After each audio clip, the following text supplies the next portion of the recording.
Welcome back to the Skids and Giggles podcast. I am Pascal, chief instigator of this show and your host. I am joined by my co-host and resident engineer, the yin to my yang, the captain slow to my stig, Bryson.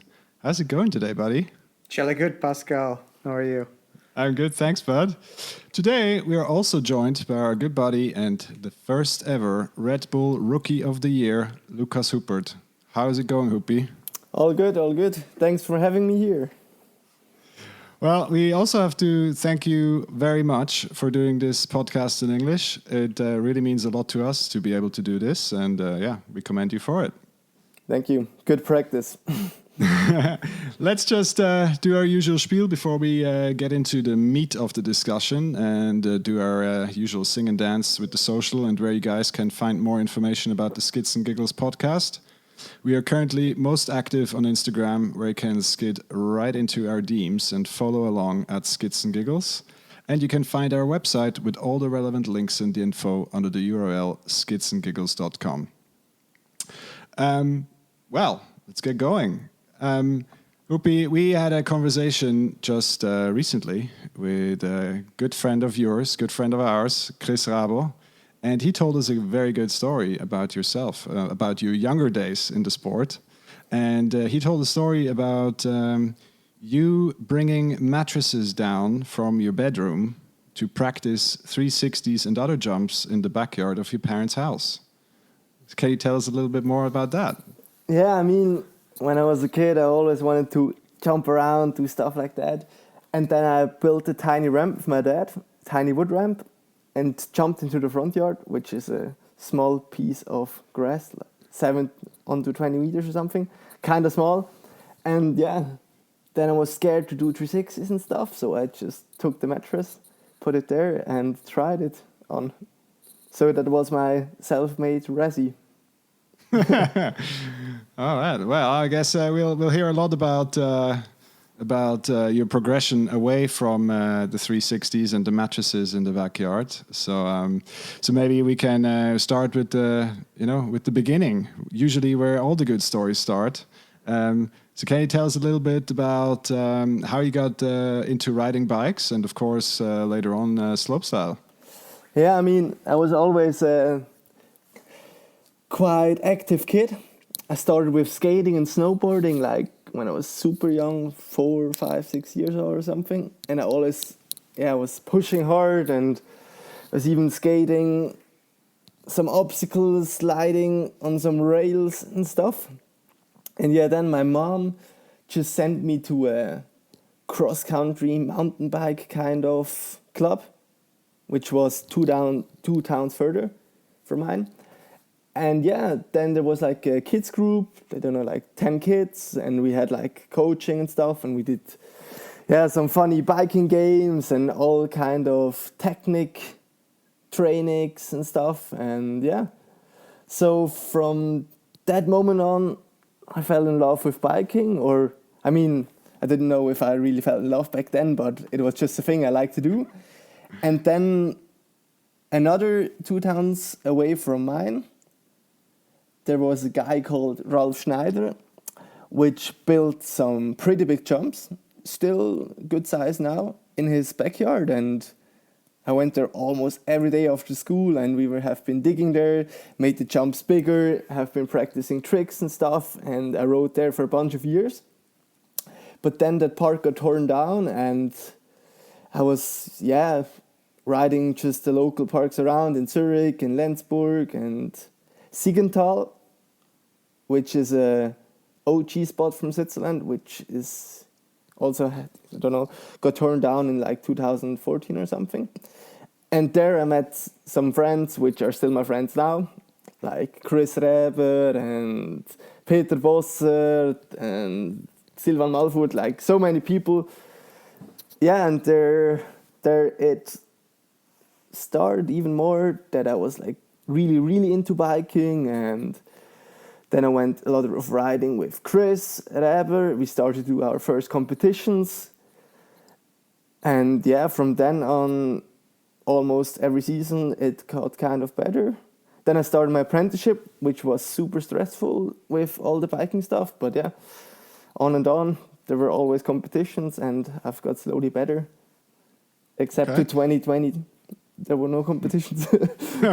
Well, I'm sure we'll get into that. Yeah. But let's. Was it always when you talk about competition? Was that always slopestyle, or were you also entering some of the cross country races early on? Well, not really. I mean, I think it wasn't like a really proper cross country club because the kids were just doing fun things, And yeah, I did some four-cross racing. Oh, I forgot about that. Sorry. There was so many things. But I started four-cross racing also super early with like 10 or 11. Did that for 4 seasons. But my main focus was always riding dirt jumps.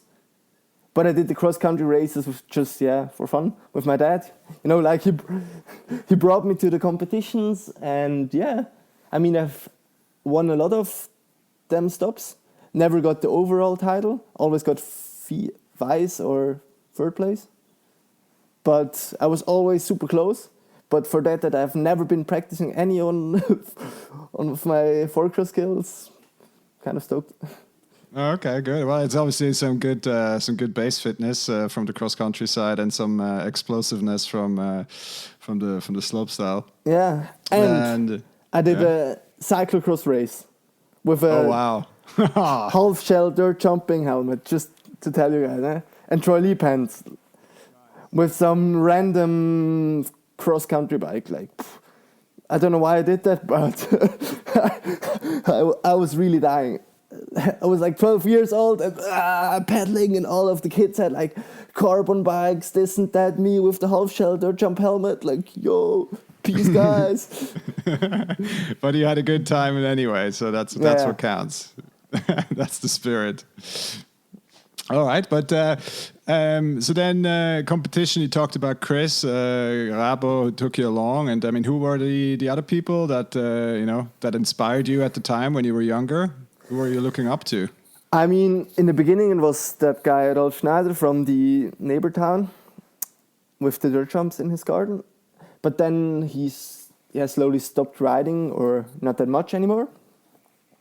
And then I was always looking up to like Ramon Hunziker in Switzerland and Chris Reber, obviously. The Godfather. Yeah, I mean, we did a bunch of contests together, and we have I think he didn't ride a lot more competitions than me back in the day. I mean, I always rode the pre-qualies and he rode the qualies and finals and stuff because I always bumped out when I was younger. But like people like Sam Pilgrim and these dudes, I mean, I was a big fan, or I'm still a big fan. But now they're like, I know of all of them, they're friends. Like Tommy G, for example, I was always looking up to. Like when he won 2 times Swatch Rocketeer in a row, it was like, oh, Tommy G. And now I'm riding like twice a week with him. Yeah, exactly. He's here all the time. Yeah. But I think in general, I mean, if I look at, obviously I follow you on your socials, and I, see where you're at, where you're training, who you're training with, from time to time. It always appears that you think it's competition and everyone is kind of fighting each other, wants to be better than the other guy and stuff like that. But yeah, if you look at the pictures and the videos and stuff, it always looks like you're all best buddies. You're always hanging out and always cheering you on and pushing each other on, right? Yeah, that's so cool in our sport or in our discipline. I mean, I don't know how it is in like the downhill races and stuff, how competitive it is. But like in slopestyle, like you can easily, I think there's everyone on the tour. You can just, if I'm like somewhere stuck, I don't know, in Canada, I'm just calling somebody like, yo, can I sleep at your house? It's like, oh yeah, sure, man. And we're going out for beers after competitions and stuff. And yeah, it's like, they're super, super good friends of mine. Everyone is a good group of friends, and we're always having a good time. And if you're going to competition, it isn't all about just the competitions. It's just about being together, having dinner together, and riding a sick horse. And yeah, I love that. Okay, well, I guess that's the main the main benefit of let's say of a competition format where you're not racing each other, right? So that's, for example, one of the things I note in, let's say, enduro, which is something relatively new for me because my background is in endurance racing, right? So road cycling and cross country and marathons and stuff like that. And there, of course, you're always racing someone. And the main difference with for example, enduro is that you're the only person you're racing is the clock and yourself, and after the stage you're hanging out with your buddies and having a good time. And I guess that's the same analogy in slopestyle. Yeah, and that's so good. I mean, if everyone would be fighting against each other, you wouldn't enjoy the competitions and traveling that much, I think. Okay. Is that also something that inspires you to push on? And so, for example, when you learn on new tricks, is that that's something that pushes you? And are you helping each other to try new tricks? Yeah, sure. I mean, if you see somebody do like, I don't know, a front flip off that step down or something, and you also want to do that, then you're just going there and it's like, hey man, what should I do? And he's like, yeah, be careful with the speed, you can over-rotate easily, blah, blah, blah, this and that. But no one will ever tell you, like, I won't tell you, it's a secret.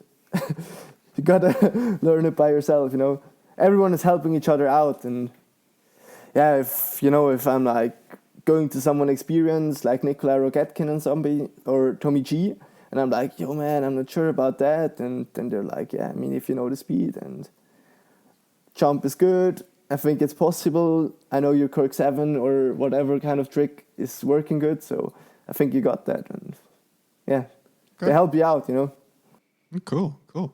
And that camaraderie, is that once the competition is done, is that still going on? Are you going out after the competition, or I heard there's a certain rule. It's just starting the camaraderie, or how it's called? Camaraderie. Yeah, it's just starting after then, like, because we're all pumped. For example, after Joyride, everyone is pumped that he survived, So everyone is super stoked, like, what? Let's go to the pub afterwards. And the winner has to pay 10% of the prize money in drinks for all the riders. Oh, wow. That's the unofficial rule. It doesn't happen all the time. But I mean, I would do it all the time, I say now. But if I would win every weekend, it would get kind of expensive. But I won once in Vigo, and I spent more than 10%. Oh, very good, very good. Yeah, but depending on the competition, the prize money, that can obviously be a big night for everyone. But like with 18, winning your first ever pro competition, you party hard. I can just say that. Sure. That's actually a good transition. Of course, this you mentioned it earlier. You just recently finished your apprenticeship, and you're actually for the first time in your career, you're a full-time rider now. How are things going now? What has changed? What's better? What's still the same? I mean, all the competitions, practice, all that stuff with the apprenticeship was insanely tough. Like, I was never feeling great. Like, my body was always like, I don't know, fucked, I could say. Because, I don't know, you came from that competition with jet lag straight to construction working, because I did electrician on the construction side, building side. And like in winter from 7 to 5 or 6 in minus degrees, then you go straight to the gym or whatever, or indoor bike park to practice, come home at 11, same day, like every day in the week. You do that, and then you're going to competitions like New Zealand, 12-hour jet lag, come home, next day on the building site. And I mean, it was a bit of a nightmare, but I mean, I was still successful, which kept me going all the time. And I was often like in doubt, and I thought like, wow, do I really want to do that? Am I just killing myself doing that? But it all paid off, all worked out. I'm now professional mountain bike rider, living the dream. I always wanted to do that. How does it feel saying that? Yesterday I I just met a friend of mine, and we're talking a bit, and he was like, "Yo, man, I mean, if you think about it, you achieved that which you have been dreaming on for like years, and you really did that." And I was like, huh? And I didn't really think about it before, and then it was like, yes. I mean, I'm insanely stoked about it, you know. But like, sometimes you don't really think about it because you're like, okay, yeah, it's just normal life now after 9 months. But if I think back, I'm really living the dream. Yeah, like every day. But now I feel way healthier. I can do all my gym stuff, stretching, and I'm not always exhausted. I can really focus on my sessions, on my training. You know, I can work on tricks, and I'm not always, like my eyes are not always tearing, and I'm not always having a stiff neck. Falling asleep constantly. Yeah, I mean, and no joke, I fell asleep on building site while working. I was doing something like on the ground, fixing some electrician stuff. I don't know the English word, but I just fell asleep. Oh, wow. Then the dude, my workmate shows up and is like, "Man, what are you doing here?" Well, sorry. And yeah, but also business-wise with sponsor and stuff, it's now way easier. Because imagine, like, I had to do all the calls during work times. Because, like, some marketing agencies, whatever, they're not working at 7. Or they don't want to work at 7. And I want to have something from them, you know. So I should be on the right times. So then I knew okay, on that time maybe my boss is not showing up. I can have the quick 15-minute call. Then somebody screaming like, "Whoa, bring a Stein!" like the guy building the walls, you know, like, "Yeah, bring the stone, blah, blah, blah." And some other guys working with some tools, insanely loud. I'm running out of the building to have a quiet call. Then the boss shows up around the corner, like, "Fuck, dude, what are you doing outside? Like, you should work." Like, "Oh, I had a call." Blah.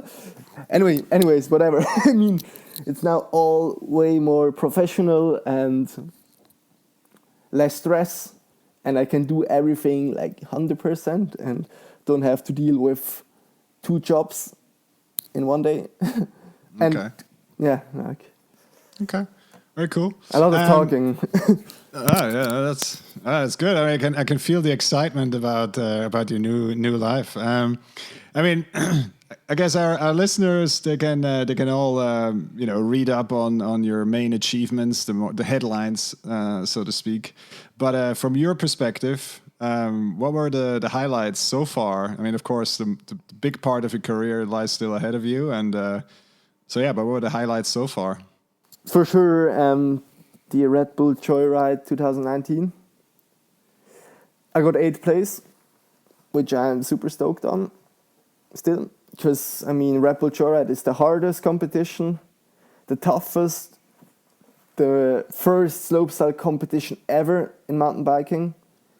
And everyone is there, every team manager, everyone from the bike industry is watching it. Everyone which rides bikes knows the competition, and the course is super rough, huge jumps, wind. I mean, it's no joke. And you have 5 days of practice, and almost every day it's windy. Contest day is windy. So you didn't done all of your stuff in practice, and yeah.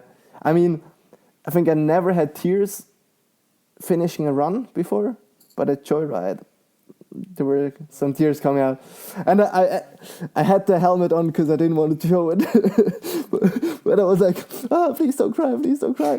Well, it is. I guess it is the Super Bowl of slopestyle. Yeah.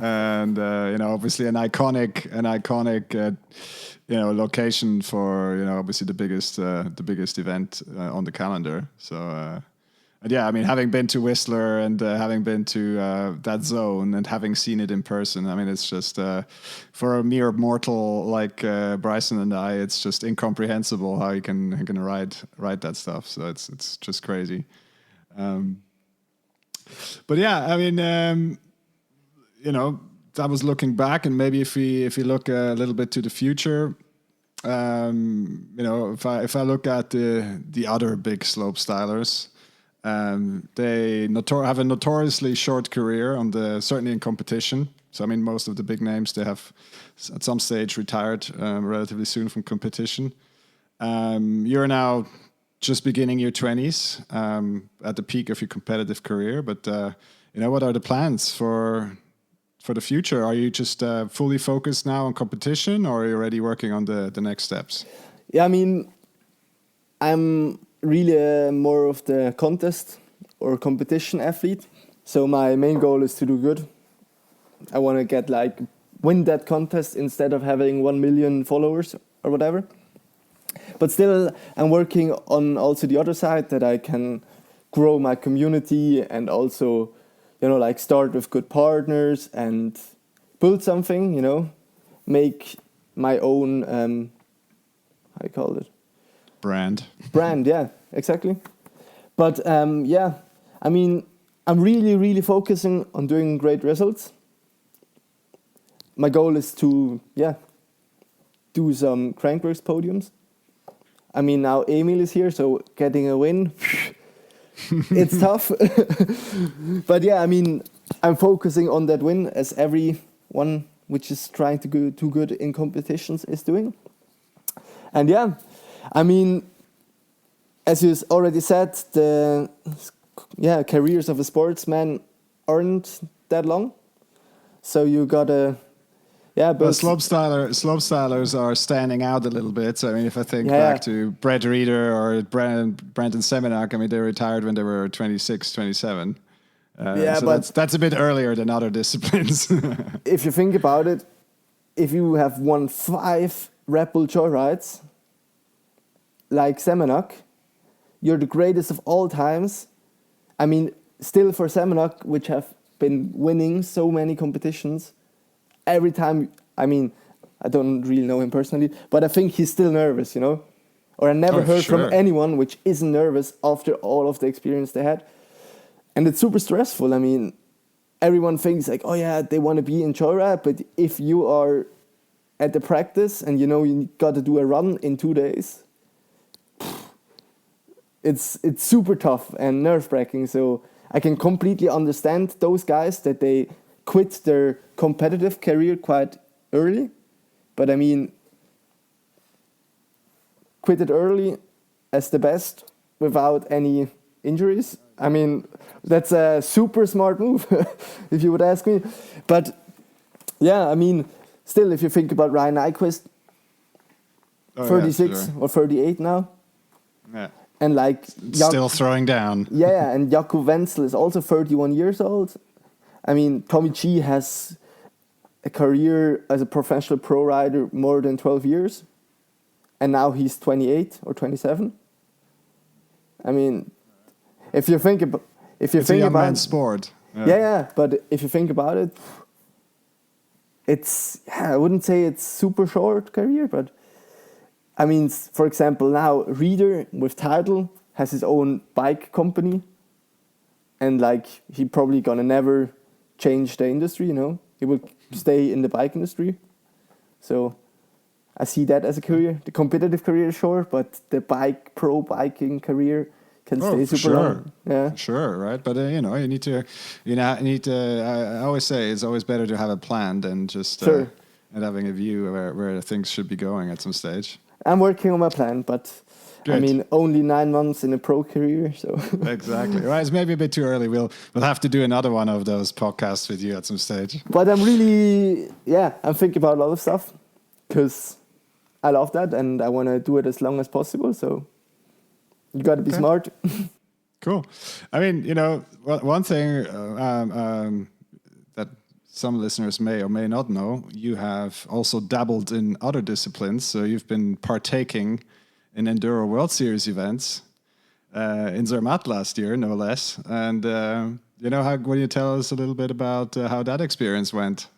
Yeah, I mean, it was a super YOLO experience. I just called Beat from Piroma Bikes in Zurich and I was like, yo, man, you think I really need tubeless for a EWS? And he was like, I remember, I was at the shop too. Hell yeah, man. Imagine you get a flat tire and I was like, oh, god damn it, flat tire. I mean, flat tire in slopestyle, it's not that often. So I was like, okay, let's do that. Then like 2 days before the first practice of EWS was, we fixed that, and I just went there, and I didn't really know the format of the EWS. As the Gehrig twins just signed me in, and all of a sudden it started to snow. Like, that was a good snow one. a lot. Super cold. Me with shorts. Like, I had rain check with me, which was smart. But I was really, really struggling, and they were like, there was a stage which took me 11 minutes. Yeah. Super tough. Like, I couldn't shift anymore. I couldn't like press my thumb onto the dropper pose thing. Barely could brake. And like way rougher than a downhill track. Way rougher. Way more rocks. I mean, if you would crash the there, slippery routes.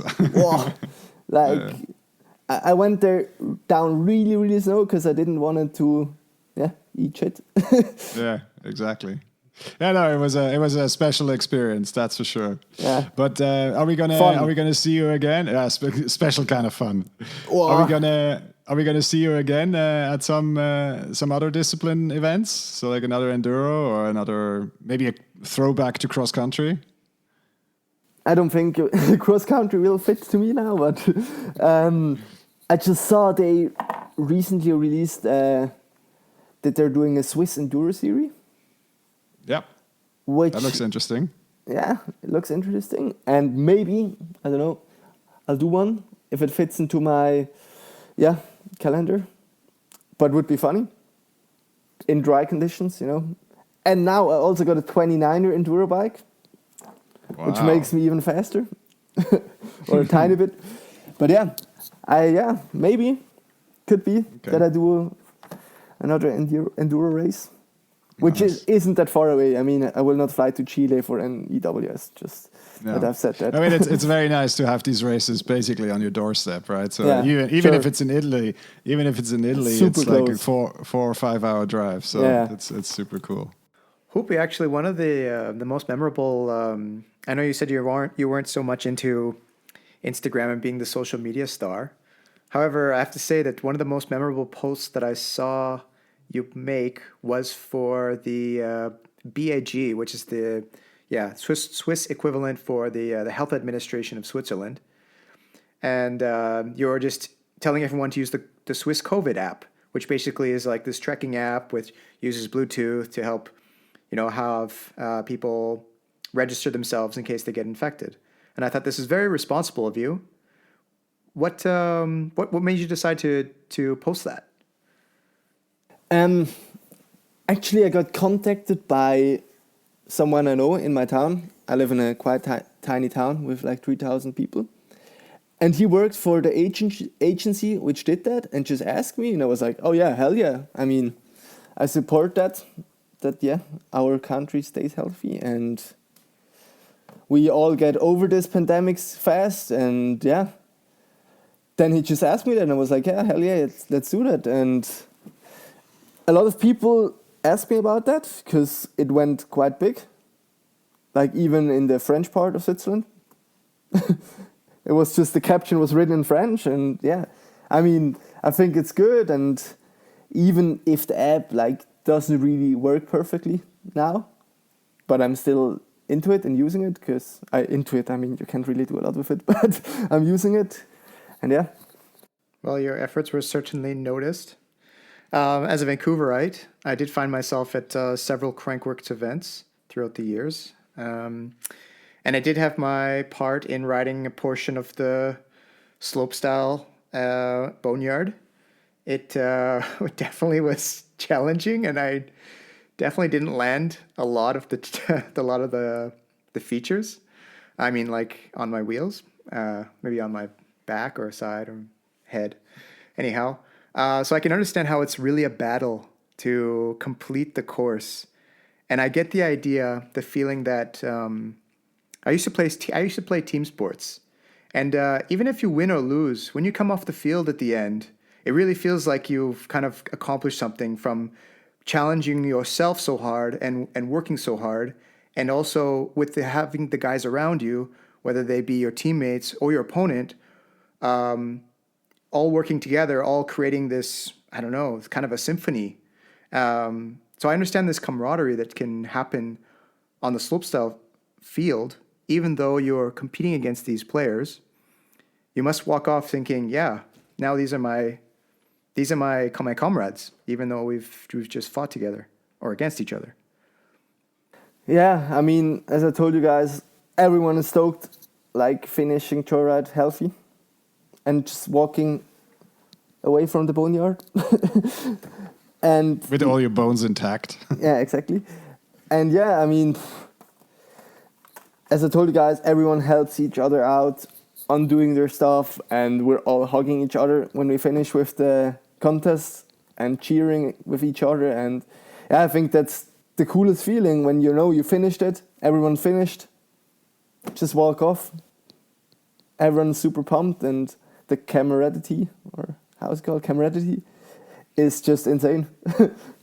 One theme that we have coming up quite frequently on in our conversations is this rampage view of mountain biking. So basically meaning that someone that is not in the sport only sees these big jumps and this crazy fast riding and all that sort of stuff, and just it's only crazy people doing this.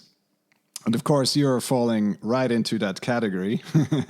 So I think it would be good to talk a little bit about your preparation and your training and your routines. So I'd be curious to see, now that you're a full-time professional, what does a normal work week look like for Lucas Huppert these days? I mean, right now it's all kind of different, as I'm not allowed to go into the gym or any other indoor place, as I'm not in the Swiss Cycling Federation with slopestyle. I mean, my results are good, but as the sport is in the federation, I'm not able to do that stuff. But a normal work week without COVID would be that, yeah, I try to ride almost every day. I'd say like 5 times a week. And normally I wake up, I don't know, like 7:30, eat oatmeal, and maybe check my mails. If there are too many, then I won't answer them like at the moment. But yeah, I mean, maybe answer some mails, check some questions, some messages, and then open my training peaks, as I recently started with a trainer. He's also the team manager of a sponsor of mine, which worked perfectly.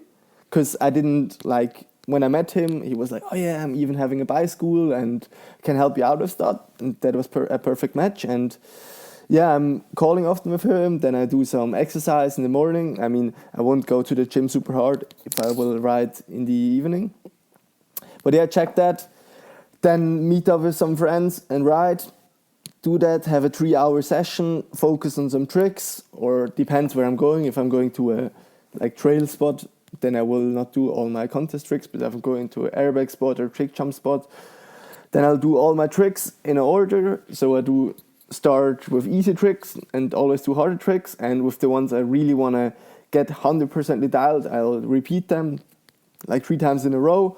And if I don't get them 3 times in a row, I continue with the next one. And at the end of the sessions, I do all of them, which I didn't get 3 times in a row of the hard tricks, till I get them 3 times in a row. Or I try to do that. I mean, now I say that, but if it's like a trick I'm really scared of and it doesn't work out for the first 3 times, then I'm like, yeah, I don't want to smash myself today and do something else. But yeah, I mean, I do that. Then often I come home a bit later, I don't know, at like 9 or something, and go to sleep soon. Yeah, but it always depends. I mean, like in wintertime, I like to go to Spain or France. And if I'm in Spain, perfect jumps, I'm riding all day, if possible. Or I ride in the morning, then have a bit of chill and relaxing at lunchtime, and then pad on at 3 p.m.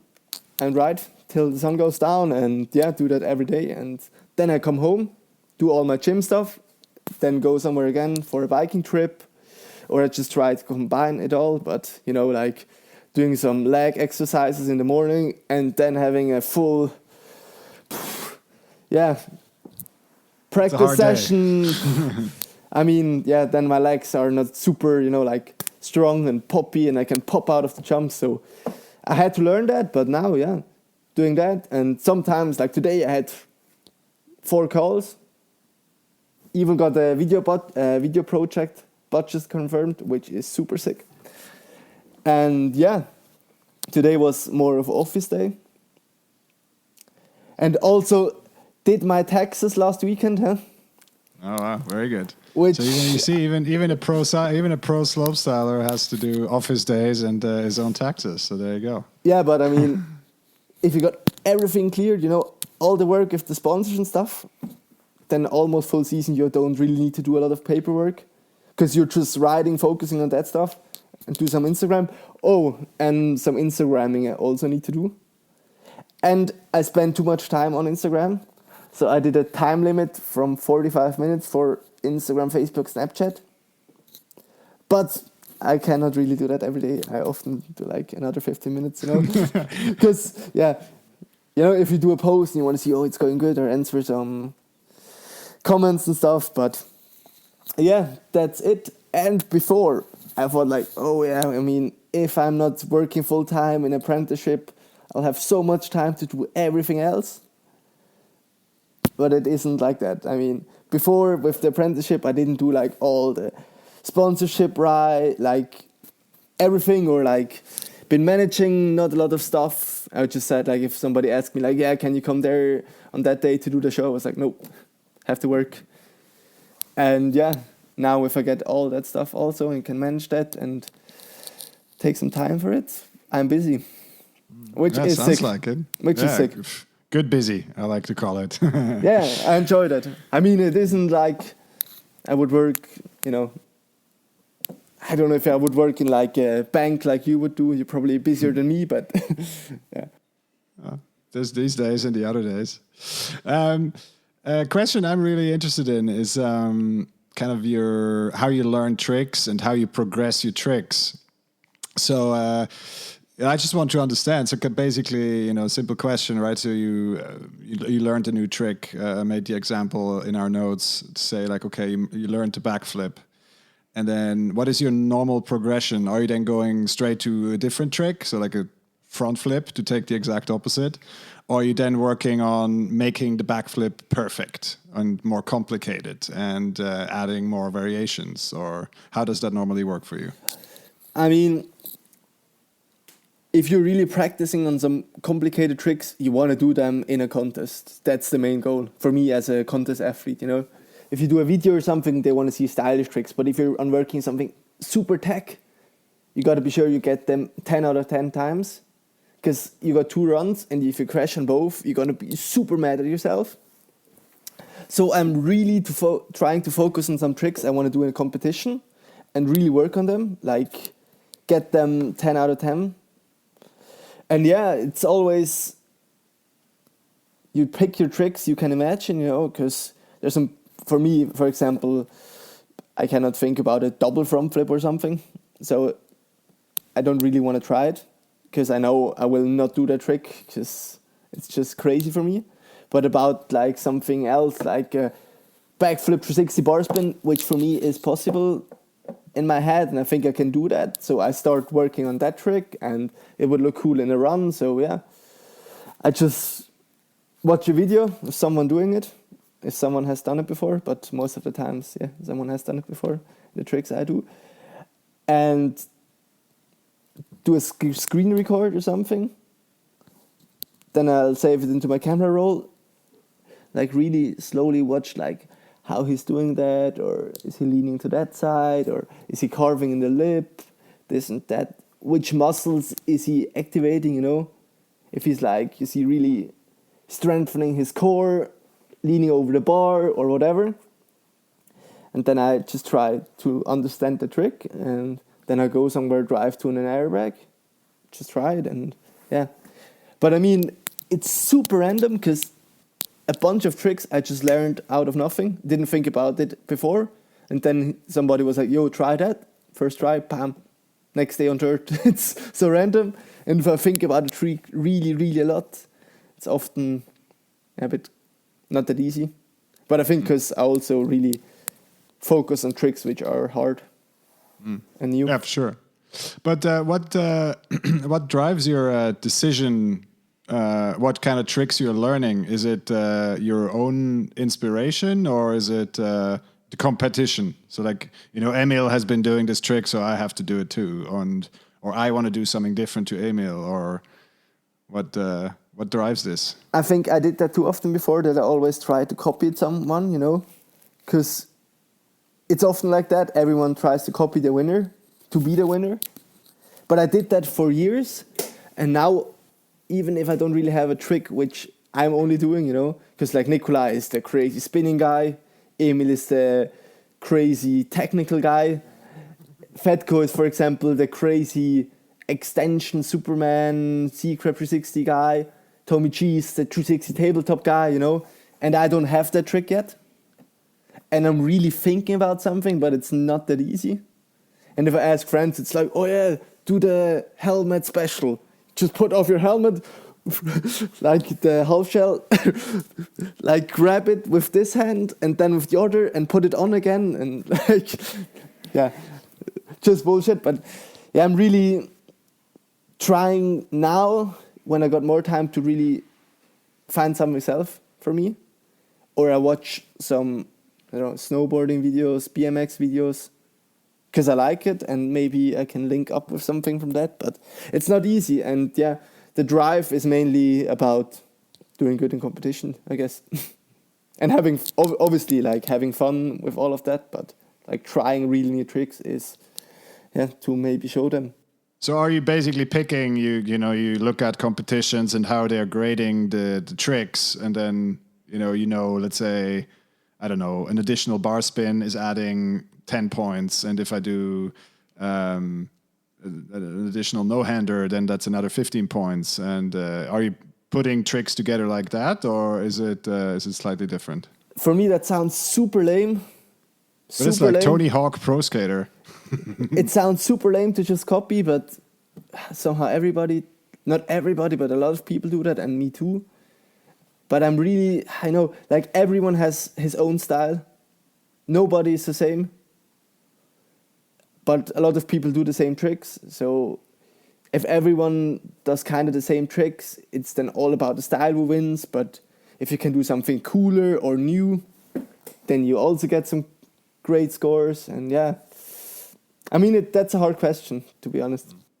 Okay. What has been the hardest trick so far for you to learn? Well, I think the backflip 360 bar spin, but I lost it kind of, sadly. Okay. I did it when I was 19, or like a year ago. way back when I was 19. No. But the thing is, I struggled so much with the backflip 360 then, that I was like, oh no, man, I gotta stop that. Because if I lose that backflip 360, then I'm like really struggling hard in next competitions. But yeah, I mean, I wanted to do that again. I even did a post like, oh yeah, back in the days, blah, blah. And should I start it again? And everybody was like, yeah, start it. But now as I cannot ride the Skills Park airbag in winter time. So super tough to focus on new tricks. And I always have to drive to Italy to ride a proper airbag, which is 2.5 hours, which is all right. But, I cannot stay all the time in Italy, and the other airbag is in France, 7 hours away, at Tommy G's place, which is sick, which I've been just recently, like 2 weeks ago. I've been there for 10 days, which was dope as fuck. Thanks, Tommy, for letting us stay at your house. And yeah, we had like a good crew of riders, all cooking together, playing table soccer after riding, and yeah, great times. But yeah, I mean, it's the backflip 360, I'd say. Okay, but I mean, I guess for the listener that is not so deep into slopestyle, maybe just to put it in context, how many other riders on the tour can do backflip 360 bar spin? I think the only guy which did it in a competition is Reader and Semenuk, excuse me. But probably Emil can do it, but didn't really want it to show us. Or I'm not sure. But I saw once a video he did that perfectly on a mulch jump, backflip 360 bar spin. But yeah, the only guys in competition were Semenuk and Reader. Okay. So yeah, so there's not even a handful of other guys that can do that trick. Certainly not up to competition standards. And they are the goats. Just exactly. Okay. Final. Really, the question I'm really interested in here is also the question: when do you feel confident to bring a trick or a jump to competition? Yeah, when I've done them a lot of times and on different jumps, you know, because slopestyle jumps can be so different if the lip is deeper and if it's longer or whatever. So I got to be sure I did them at least 3 different jumps, and yeah, I know like I can land it, because there's some tricks you're like, okay, maybe I crash, maybe I don't. It's 50-50, but yeah. I mean, if it's in your head and you're confident, it works. But to have the confidence, you need to do them a certain amount of times. But I cannot really give you a number. It's hard. But I think 50 times or something. Wow. Which is a bunch. And that includes crashing. Or maybe not 50 times. But 50 times successful. Yeah, with airbags, at least 50 times. Okay. Practice makes perfect, I guess. Yeah, but I mean, I've got tricks which I've done for 300 times, and every 5th time I crash. You know, so it's different, but sometimes you just get a huge confidence boost when you're having a great session and everything works. So slopestyle has to do a lot with your mind. The mindset is at least 50% of that you can perform under pressure and be confident enough to do all your new tricks which you just recently learned at home. Okay. Are you specifically working on your mindset and preparing yourself to perform under pressure, or are you just, if I feel it this day, then I'm going to do it, and if I'm not feeling it, I'm not going to do it? Or I mean, I used to do that when I had my first and only broken bone, which was the scaphoid on my wrist when I was 17 back then. I did that, and sadly all the listeners cannot see it, but you guys can see it. That's the wall with negative voice, winning voice, stress voice, safety voice, easy voice, blah blah blah. There's so many, but I mean I don't do any mind training right now, or I just did that. I went to the course and they all explained me how that all works, and everything was so clear for me. And from after that injury, I started in 2018, went to the first Rocket Air final. 2 months later, I won the gold event, got Red Bull Rookie of the Year, blah blah blah. So I think all of a sudden, that helped me, even if I didn't really feel it before. But somehow my mind was free and I was performing so good. Especially with 18, you think you're invincible. Like if you win something, you think nobody can stop me, and next competition, let's send it harder. And even in those 2 years, really I feel older, or maybe I'm more experienced, but I cannot just show up and just send it straight. I really think about the stuff I do. And with 18 you show up and you're like, let's do that, blah blah blah. And you're talking on the road and I do a backflip double tail whip now. Pop, eat shit. And I did some of that stuff. And I mean, as I told you, the mind game is super important. And if you're not, if you really think you crash in the start, before you run, you think you're going to crash, you're going to crash. Oh, that's for sure. That's for sure. That's for sure. So, But I think that all came, and confidence and mindset just comes from doing a lot of competitions and knowing how all that stuff works. Yeah. And is fear ever an issue for you? I mean, everyone at the slopestyle competition has fear, I think. Because the jumps are big, you're trying a new rotation off that step down or whatever, and if you're going to crash, you're gonna get hurt. So yeah, I mean, kind of shaky before you do it, and before you run, you're also afraid, but you don't think about anything. But it's like that feeling of you want to win, you're a bit afraid, you're nervous, you know you got that, you know you're gonna work out. You know, it's like that cocktail of emotions. But yeah, I mean, when for example, the biggest cannon boner log ever built was at Big White, BC, and that thing is massive. Like, if you stand there, even me, which did almost every competition, you just think like, that's fucked. And then I did the front flip off that thing, and it's huge, like maybe 9 meter high boner log, if you think about it, 9 meter high, and like 7 meter far. And if you do a front flip, you jump further all the time, so you gotta judge the speed perfectly. And then I was like, okay, let's do that. Pull the brake, whoa! And you just see, like, you got so much time, you just see you landing, like, oh, there's the landing. Then you don't see anything anymore. Then you see the sky and this, oh, there's the landing. And it's just such a slow rotation. And if you jump too far, you're gonna get hurt, like badly hurt. Okay. But I deal with fear sometimes, that's for sure. Huppi, you sound like you've put a lot of work into getting your fears in order, understanding yourself, creating a sort of routine for yourself to progress and improve yourself. What part of your other life, your apprenticeship life, did you take away? What did you learn, or what did you kind of experience that you decided, hey, this is going to help me in my other career, in my slopestyle career, in my slopestyle life? I think it's in the other way. I learned a lot from slopestyle to my apprenticeship. Oh. As you know, like, if you always have a goal in front of you and you really work toward that goal, it's gonna work out no matter what.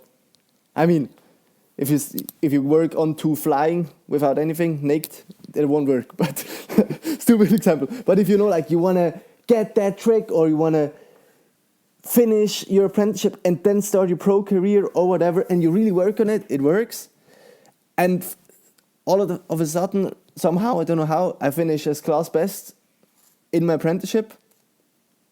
And I was by far the guy, thank you. Well done. And I was by far the kid which was like missing school a lot, like really, really a lot. Like, I don't know, I didn't do a lot for school, but when I did, 100%, and I was really trying to, like, get all my school shit done on one day, and the rest of the days I'll do my biking, because my main goal was always to be a bike pro. But the other goal, which was also main goal, was to finish my apprenticeship good, to start my pro career, obviously, in time and not 1 year later. So I was, I don't know, like on the main, how you call it, like test, where you do like practical stuff.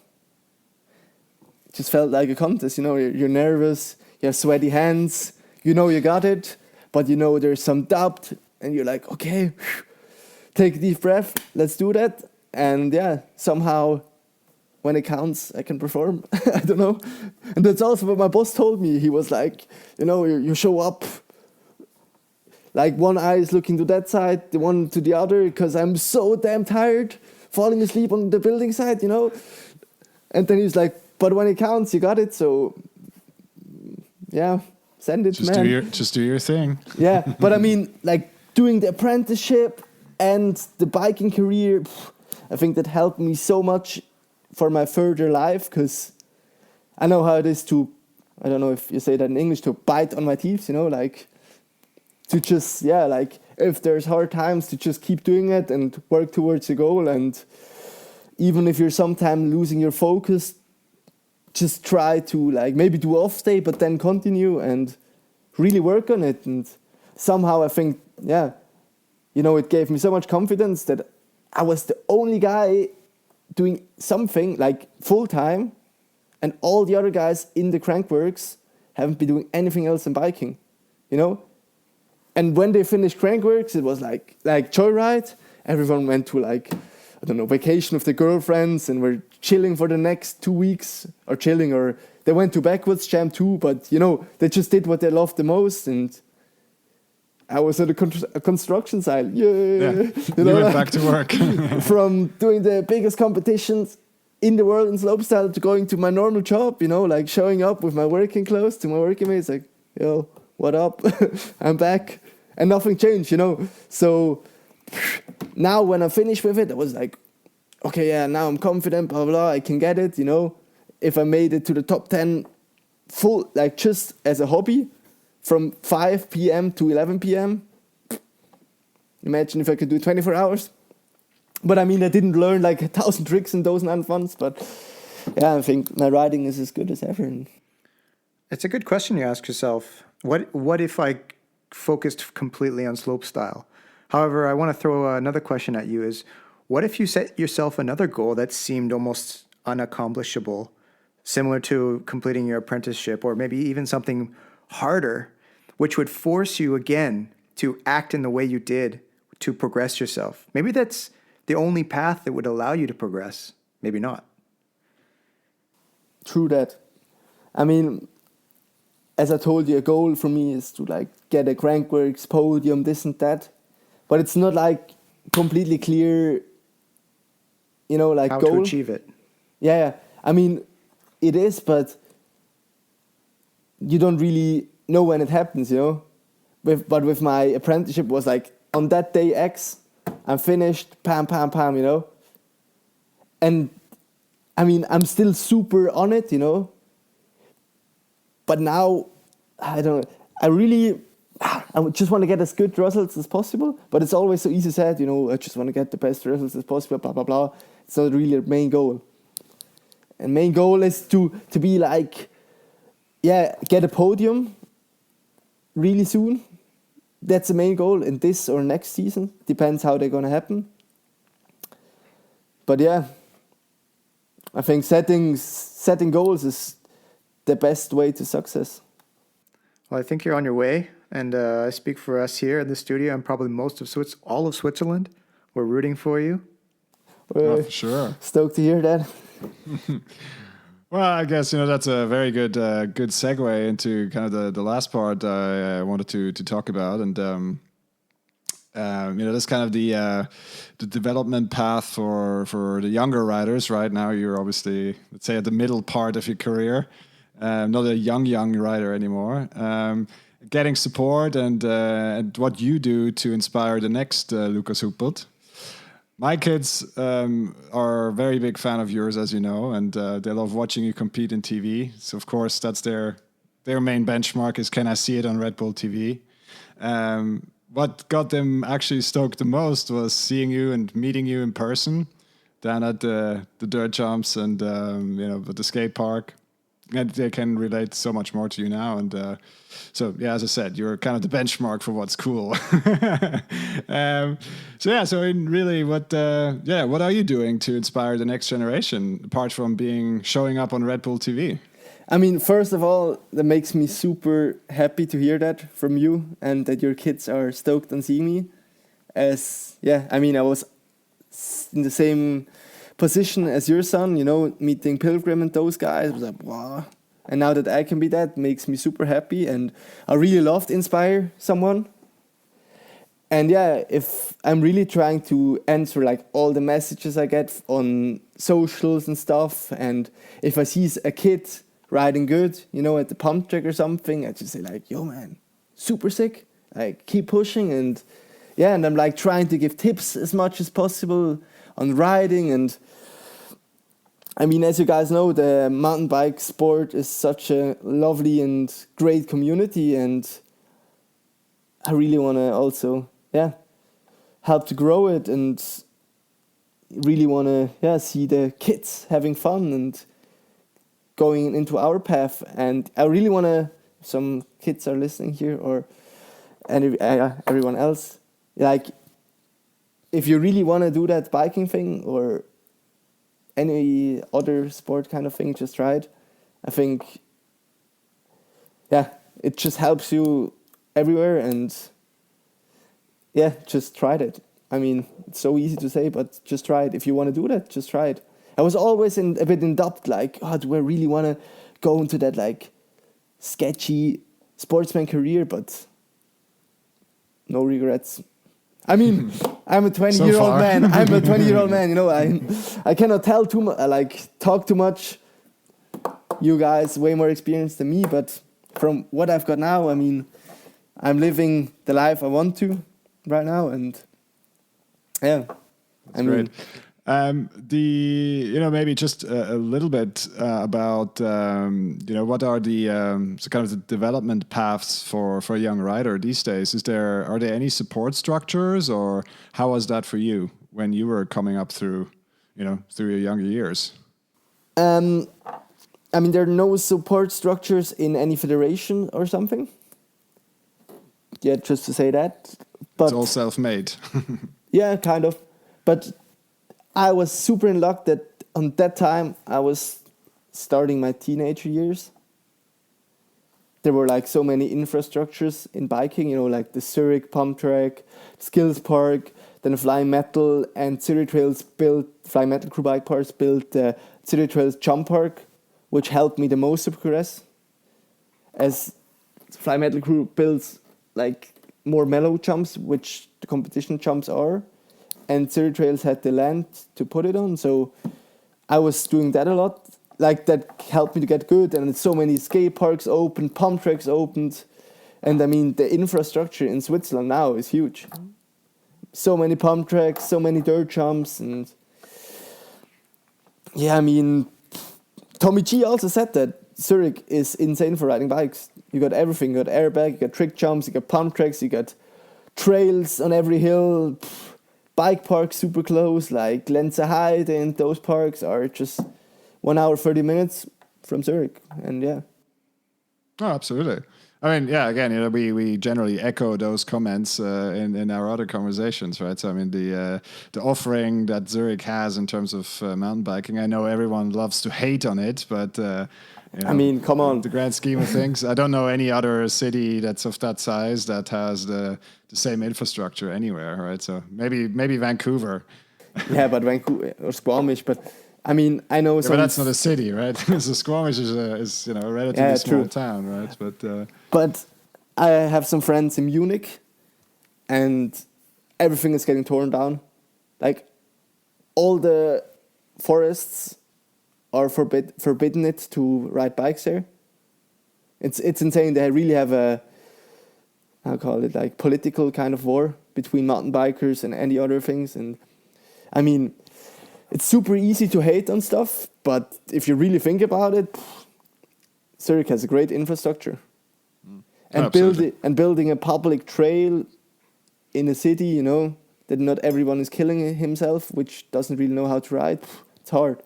Oh, absolutely. So yeah, you gotta find the good, balance. And if you really are complaining about all, then just build your own trail. Kind of. Good point. Very, very, very good point. Maybe my final one for me is how did you make sure? You said there is not much support, but how did you make sure that you got the support that you needed?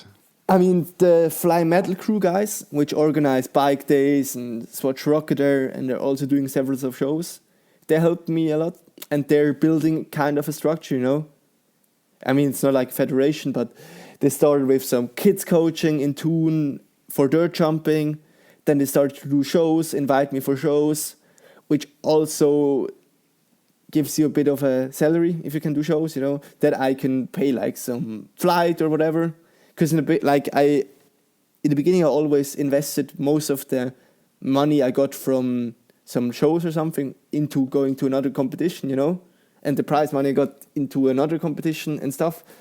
But yeah, I mean, the structure, it was almost self-built from the guys building their own jumps, Then you just ride there, and Fly Metal did organize a few contests. Oh, and I forgot about that.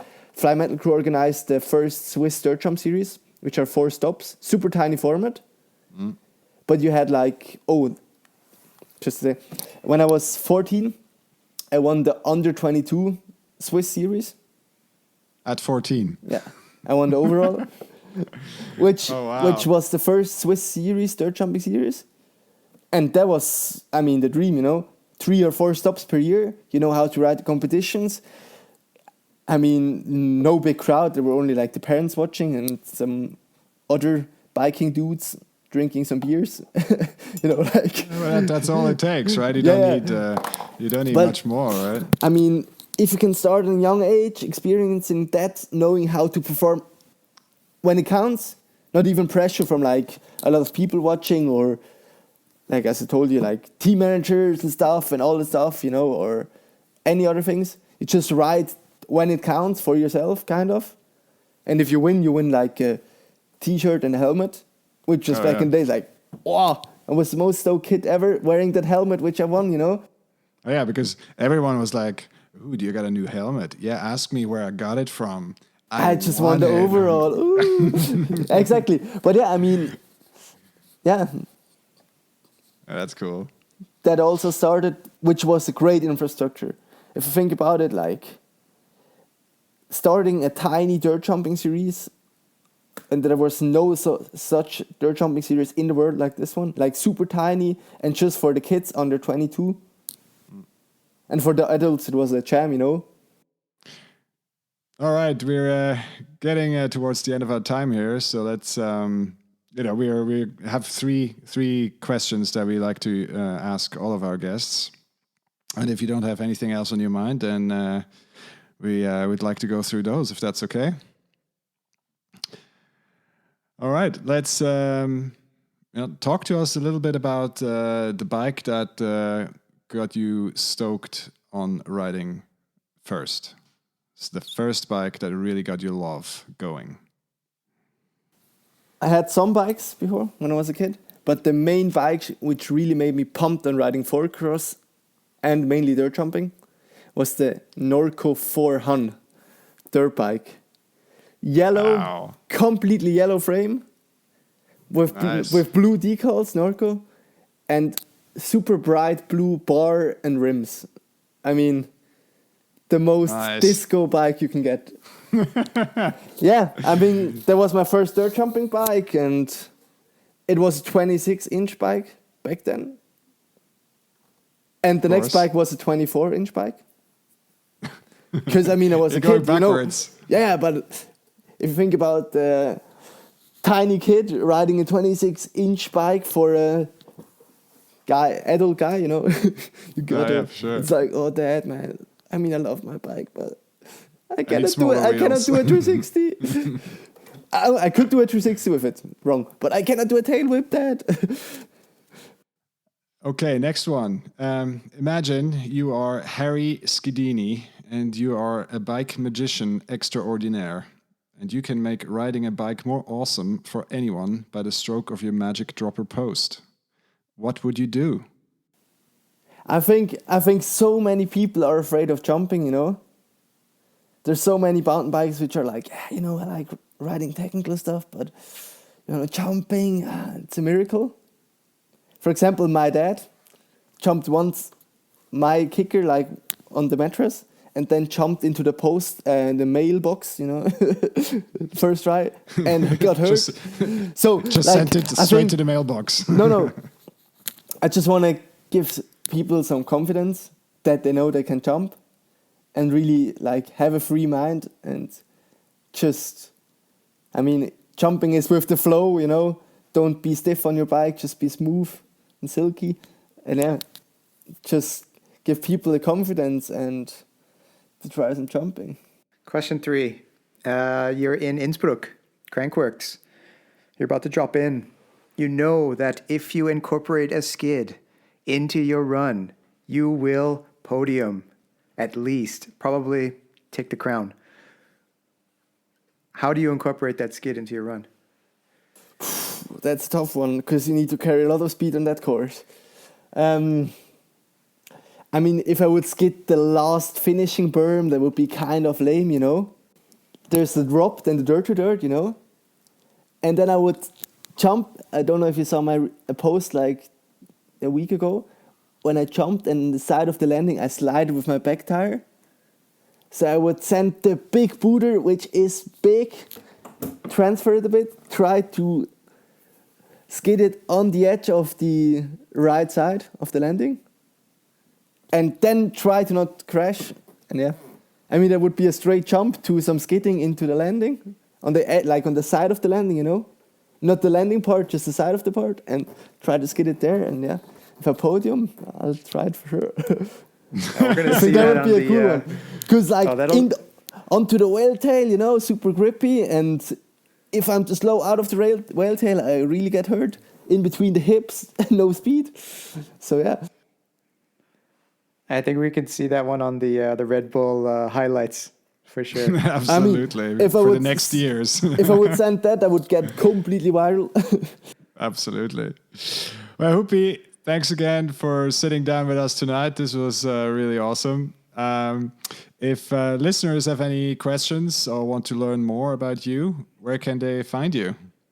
Yeah, I'm active on Instagram at Lucas Huppert, also on Facebook, but there I'm not really super active, but I'm posting all my stuff there too. But yeah, mainly hit me up on Instagram. As I mentioned before, I answer all the DMs, and yeah, try to help everyone. And thanks for having me here. I mean, I really appreciate it. Thanks, Pascal. Thanks, Bryson. Such a cool thing you guys started. And yeah. Well, thank you very much for your time. This was awesome. And talk to you soon. Yeah. Ciao. Ciao. Ciao. Have a good one, guys.